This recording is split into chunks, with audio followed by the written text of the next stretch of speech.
good morning, good afternoon, or good evening, and welcome to this edition of the EGU podcast. I am your host, Michelle Reinhardt, creator of this amazing show, Self and Soul Mastery for Abundance Seekers, and the online community hub, Entrepreneurs Globally Unite.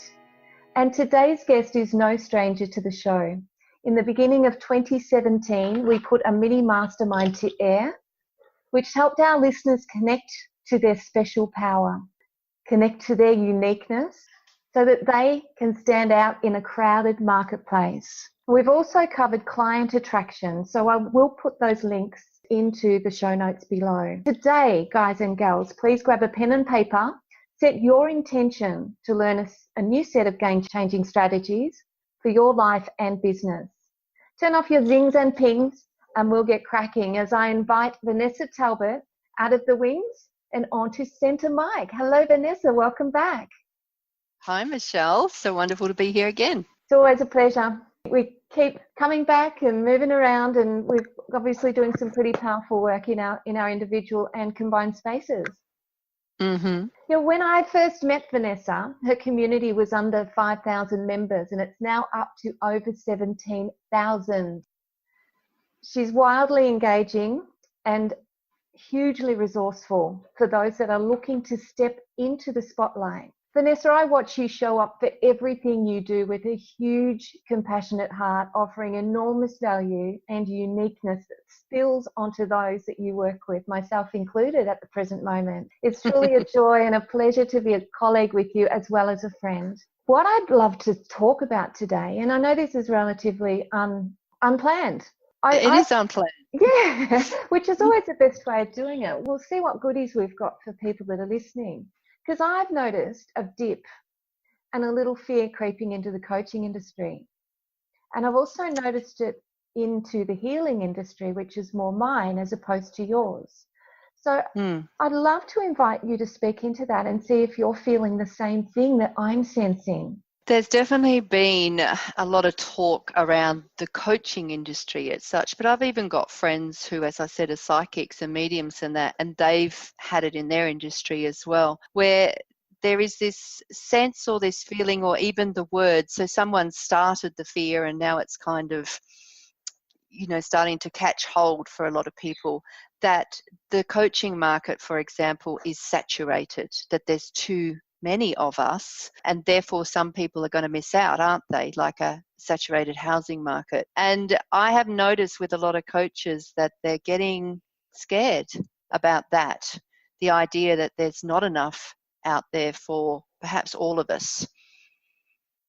Which is pretty ludicrous, really. That's such a scarcity mentality, because there is so many people out there, and the coaching industry itself, of course, there's a coach on every corner now. It's like when personal trainers became famous, that I was a personal trainer then, and now you can go and do a weekend course and be one, but it took me a degree. Yeah, there is certainly that scarcity and that fear-mongering mentality that seems to be creeping in, which just speaks loudly to me that people just need to become more unique. Yeah. So, I remember those days where the personal training industry, it seemed like everyone wanted to be a personal trainer, and you could get a personal training certificate, on the internet overnight type thing. And there is this idea that the coaching industry is heading that way as well. What it comes down to is, I just think it's a leveling out. So I think those of us that are really committed to our craft as a coach, if we just continue to hang in there, and of course you and I will talk about my policy or my idea of how you do best with hanging in there, being that lighthouse that you've mentioned. But those of us who are really committed to our craft, this is our why, do you know what I mean? It's our passion, it's our purpose. We're the ones, I believe, if we really just focus on the fact that we're here to draw the right people to us. And when we're in a fear mentality, that's not going to happen, is it? If we're too worried about what everyone else is doing, that there's not enough clients, when the reality, if you just stand out in your special magnificence, and there's a few other tips, of course, which we'll talk about, but as long as you're putting yourself out there as well on a consistent basis, not hiding. So rather than retreating from the thought that there's not enough clients, I might as well just retreat. if this really is your passion to be a coach or a change maker, as I love to call them, because then it encompasses your area too, Michelle, the healers, the energy workers, and everyone else that's out there helping people with their lives. Yeah. If that is your true mission and your purpose, you want to stay focused on that. You don't want to allow fear to cause you to retreat. But what will happen, of course, is those who aren't really committed to this life path, I do feel that the fear talk, it will get into their ears and they'll drop away. But if you're one of those that are really committed, the best way you can do is stay focused on your mission, and then, of course, do some of this really special stuff that you and I are probably going to talk about. But it is very much about setting yourself up as the lighthouse to attract the people to you that actually need you. Exactly right. I hear you loud and clear. And whilst people are in and allowing themselves to be in a fear and a scarcity mentality, our intentions are where it all starts. If your intention is to have a strong and successful business and serve and assist people to be stronger, better, more financial, if you're really being mindful that that is your sole purpose and your intention, and your energy is right about that, and I can talk more about that too. When we're feeling into the energy of fear, it's a really dark, dodgy, sticky, horrible energy. If you can think about, I don't know if you've ever been in a situation where you've got no money in the bank and the bill comes in and you just don't know how you're going to pay it. That fear, that really dark, heavy energy comes in, as opposed to that lightness of having more clients than you can possibly poke a stick at, and you don't have any worries in the world. So when you're vibrating at that really low, heavy energy, that's what you get more of. Sadly, yes. Sadly, it's true. Yes. It's true. And we have to learn to manipulate those energies so that we can get more of what we do want and less of what we don't want. Yeah. Look, I really notice the energy shift in me as well. You know, if the clients start to dry up a little bit, or maybe a program isn't selling as well, and I can really get stuck in that, oh my God, it's not happening for me. You know, what's going on? But the reality is the answers are usually in just me shifting my energy. And that might sound so simple and say, oh, it can't be. But I've actually have noticed if I do the inner work and actually change my energy around it, or how I'm feeling around it, then all of a sudden the money starts coming in the bank, the program starts selling, the clients start coming again. It's crazy, isn't it? But it's so amazing. It's crazy, but it's the one thing that shifts things. We have to be the catalyst. Our own personal selves need to make that shift so that other things can free up around us. Because everything it's moving, it's ebbing and flowing, it's all moving. One person doesn't necessarily get all the good luck and everyone else gets all the bad luck. That person getting all the good luck is calling that in. They are literally puppeteering their life to the way they want it to be. Yeah, and that's, you know, when I do that work, I can really, really see that and notice it. Like if we think of the coaches at the moment that are suffering because they are in that fear base, it's because that's the talk at the moment. There's not enough, there's not enough, there's not enough. Now, if you're really attached to that message and really believing it because a certain big name coach said it, you know, and you follow that big name coach, then you'll believe it and then you will attract not enough. It's so true. But if you really, I think, just bring back to yourself, bring back to your mission, your why, and then create your enough, that will create the shift for you. Agreed. And just on that note, if you are following someone that's speaking doom and gloom, follow somebody else. That's speaking good stuff, yes. Yeah, we are a combination of the people that we surround ourselves with at a very basic level. Yeah, that's really, really true too. So be mindful. They always say, don't they, exactly what you did. You are a combination of the people that you surround yourself with, but that also includes the people that you're choosing to listen to. Absolutely. You get to choose. You do get to choose, and that's the bottom line. We've got, yes, we set our intentions and we get what we want, but we've also got to be really finely tuned into how we're feeling about things, because if you're feeling really good about stuff, you're going to be getting more good stuff. Yep. Yeah. And once you've done that inner work, then you can start to put yourself as, that visibility, putting yourself out there. And I don't mean in a pushy, aggressive way. It is the softer, gentler way that I like. But as long as you're standing there and saying to people, here's how I can help you, be that lighthouse, and then they'll start to see you. But you have to have that certain level of confidence and belief to actually stand into that position of the lighthouse. So if you are in that scarcity factor, I can see that can be very challenging and very difficult. So you've got to do that shift into your mission, your why. When you are the lighthouse, you're radiating. It's that radiance that comes out and attracts other people to you.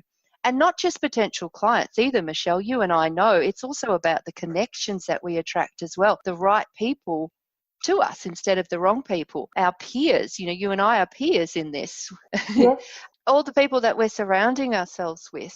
But when we position ourselves into knowing who we like to mix with, what are the people that feed our soul, who feed our energy, keep us going, then you'll bring more of that in. And that's when I think you really start to, as I said, I like it to be the thought of being radiant, that lighthouse, being magnetic to people as well. And it feels like you don't have to do a lot to do that, other than just know that that's what you're bringing into yourself.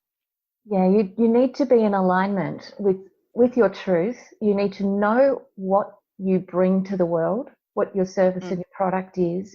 You need to have a really super clear message around that, and you've got to be visible. And consistently as well. So like the lighthouse is always up there, isn't it? Like it is. It's always there. The lighthouse doesn't shut off, because if No. it shuts off, people are going to go and hit the rocks, aren't they? That's right. And it's constantly sending out that beam, that flashing beam that to me is just energy. It's just attraction energy. So that's how I like to see. That's why, I do the Step into the Spotlight. That's my branding, so to speak. And it is all very much about not that chasey, wacy sales, as I like to call it. That's hard yakka.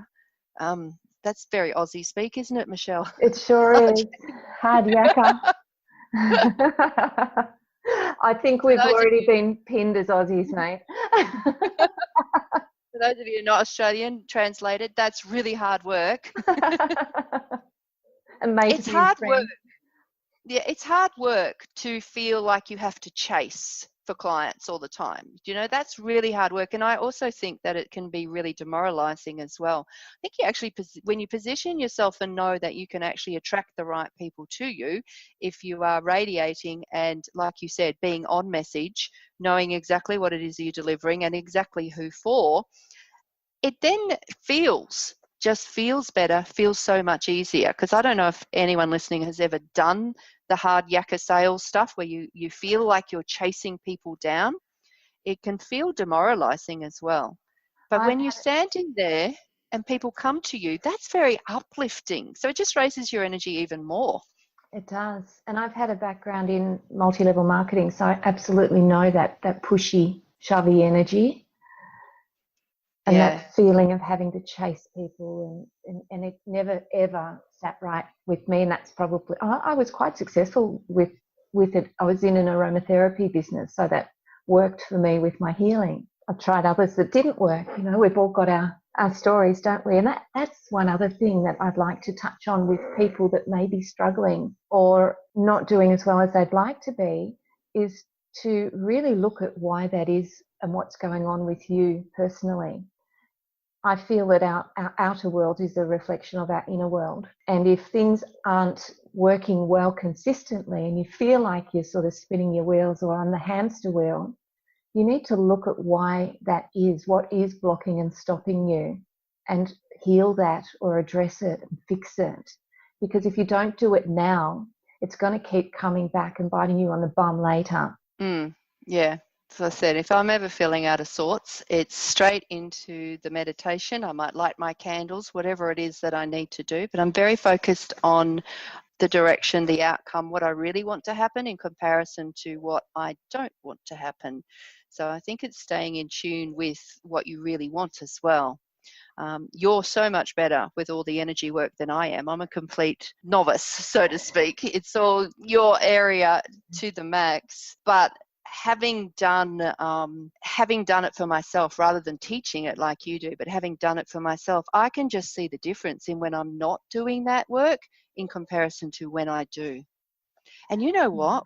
I spoke to a mutual friend of ours in Andrew Eggleton recently, and he was saying very much the same thing. All these amazing things are happening for him because he's really shifted into how he wants things to be and who he needs to be for those to all to be happening. So he's really made that internal shift into being the person that allows all that to happen as well. So I think allowing the good things to happen for us comes into it as well. I've been closed at times to allowing the good stuff. So and it took an energy worker, actually, I had a session with her to actually make me realize you're actually putting blocks up, you're closing. And when I was able to open it, it then made a big difference too. So what you're talking about, that looking inside yourself to what's really happening, will make a huge shift as well.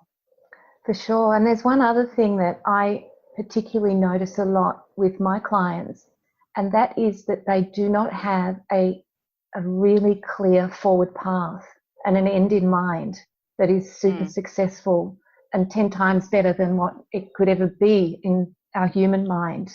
They really don't take the time to plan their future. They're just too much. And I know we say to stay in the present moment and to stay in the now and that sort of thing.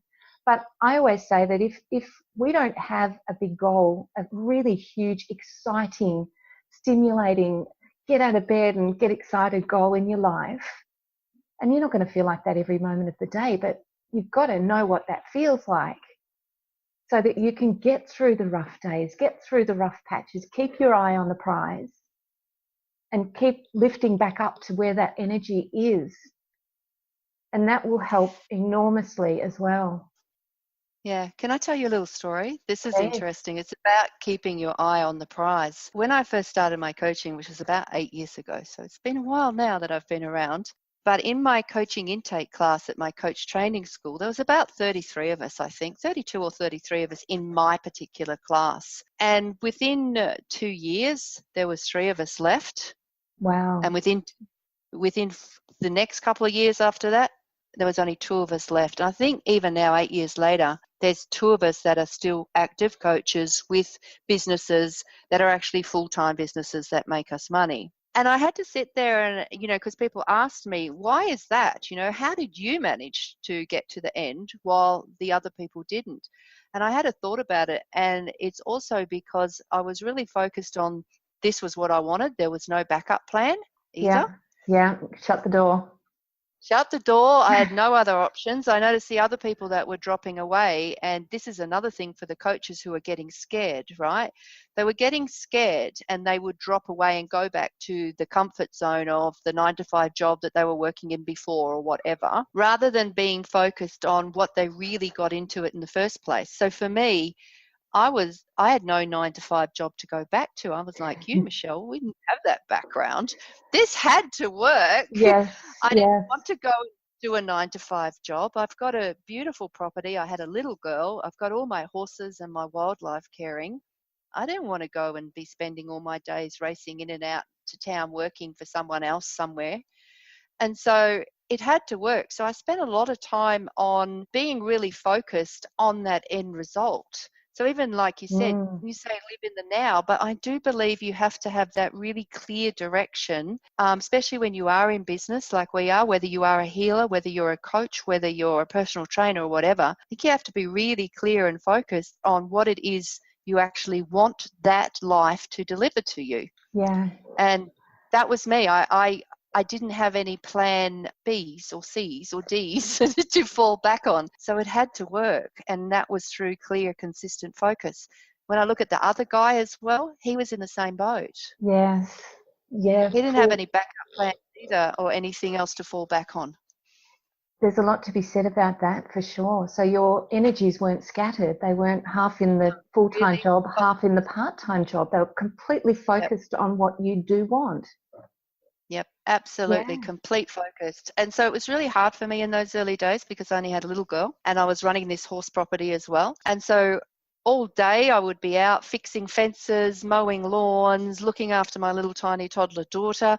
Then in the evenings when they went to sleep, that's when I would book in my clients. That's when I would do my coaching study and my coaching work. And I'd be up till like 2 o'clock in the morning to get that done. So you can see where my energy was so directed onto what I wanted to make happen for my life. But you're right, the others, I think their focus was not on that end result, but, oh, if it doesn't work out, I've still got this and this and this to fall back on. So it is scattered energy. It is. I've actually created a freebie, which I'll pop the link to in the notes. It's a roadmap to abundance, and it helps people plan out to 3 years and then bring it right back to 1 year, back to 4 90-day plans, and then 3 things a day to do, and then reassess at the end of the first 90 days and then the second 90 days. And it's quite powerful and it's really good to actually have someone take you through it as well, because someone else always sees more in us than we do in ourselves.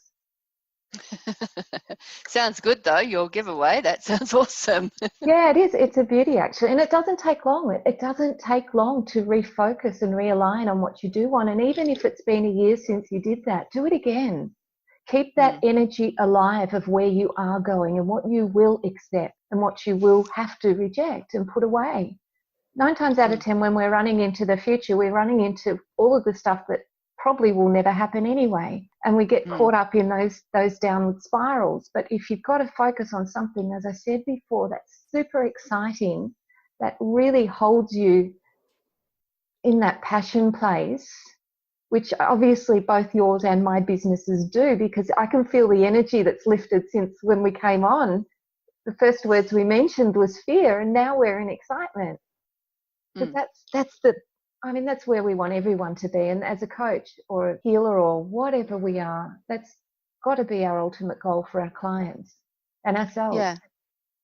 And that was the aim with, when I started Stevan Spotlight, that was the aim of it, rather than these many fear-based things where all around get 10 clients in 10 days or make 6 figures in 6 weeks type thing. To me, as much as they're focused on a result, there's some sort of lack and fear based with those as well. So with Stevan Spotlight, for me, it was really much about take people away from the pressure and the have to, and you're a loser if you don't get 10 clients in 10 days. Yeah. And take it back to the message that you have, the work you're doing in the world, the transformations you're making, the healing that you're making, and focus on that rather than the desperation for 10 clients in 10 days or 6 figures.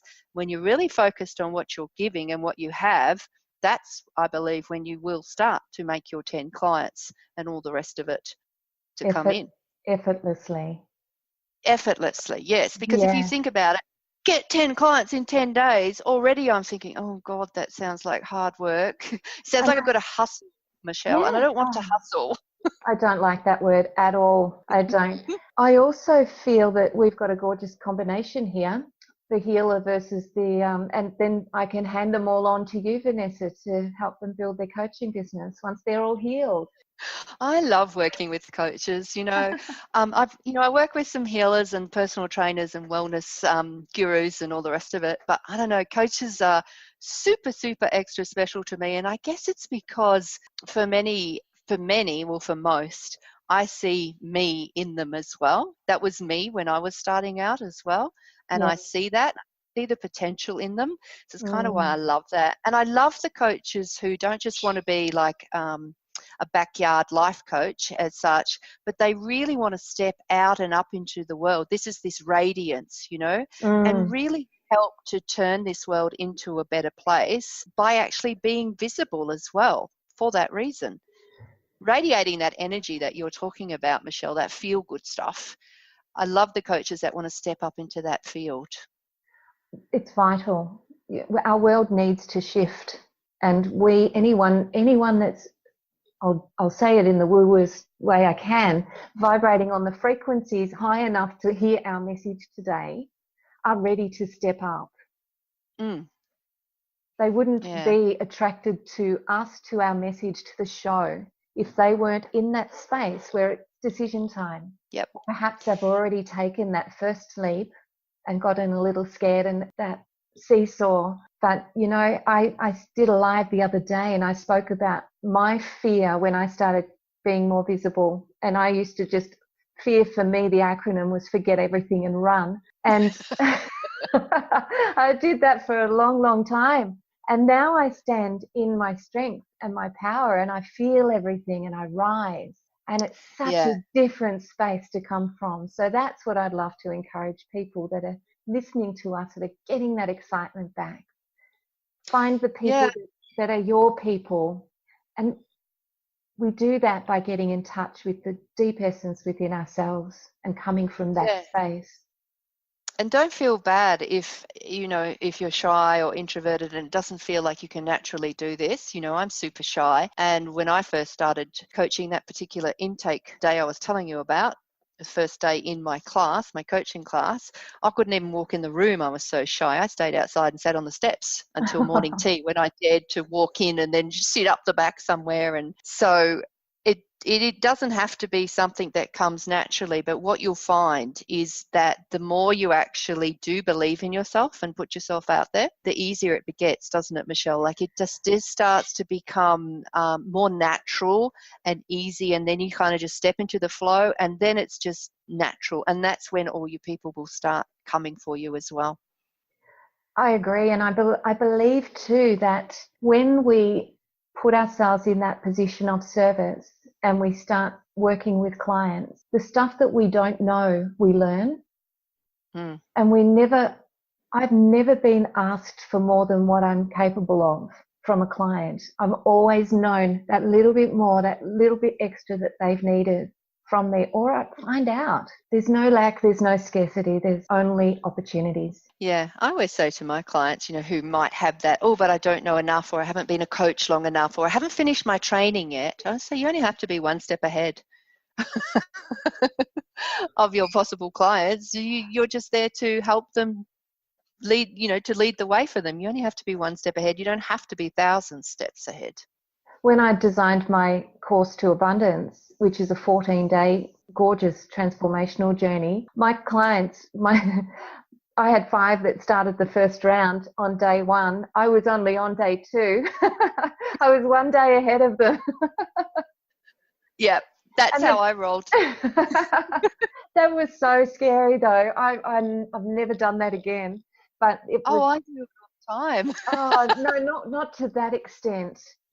One day ahead. One day ahead was just too hairy for me because I was waiting on a lot of it to drop in intuitively as well, and I was just starting to get really nervous at it, and that's preventing the flow anyway when you put yourself too much under the pressure. So there's a bit of a fine line. I usually work, like when I'm doing my programs, if it's a new program, I don't actually make the entire program. I come up with the concept, sell it, and then I work 1 week ahead of them. Yep. And put the program ahead. So that way I know where they want to go for the next time, and then I can make it happen rather than having it all completely pre-planned week by week. I work with where they need to go each time. So that's kind of how I roll. So I'm kind of used to that. Maybe one day ahead is a bit pressure. But I'm very used to doing 1 week ahead for programs. I like that because that gives you as a facilitator the wriggle room to grow with the group. Yep. And it just allows me not to have everything completely set out for them. I know where we're going to take them. We're going to take them from A to Z in that time, but where do they need to be taken each week to get to that outcome? They kind of help me see the way and what they need next by me just working just one step ahead of them.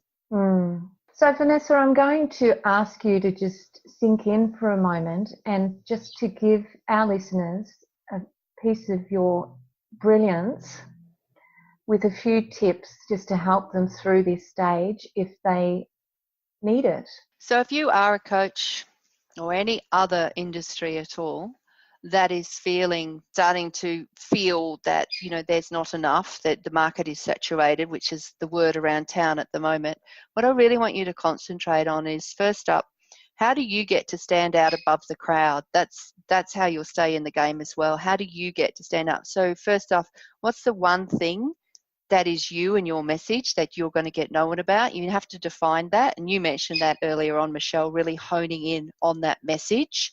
Yeah. So that's really, really important, because if you don't position yourself in one particular area or being known for one thing, you will drop down in with the rest of them, and it's so much harder. You'll have to do even more of the internal work, I think. Nothing wrong with that, but I think it'll just be extra work. If you can stand out with your one thing and get known for that, it's so much easier then to step out into that spotlight and radiate that one thing to your prospective people as well. So that's always first. Yeah, for sure. Is that. And then secondly, it is very much, if you're listening to all this fear-based stuff and you really want to say, no, that's not for me, I'm surviving to the end. Once you know your one thing and what you're going to stand out there, then it's really, really knowing that this is like a marathon.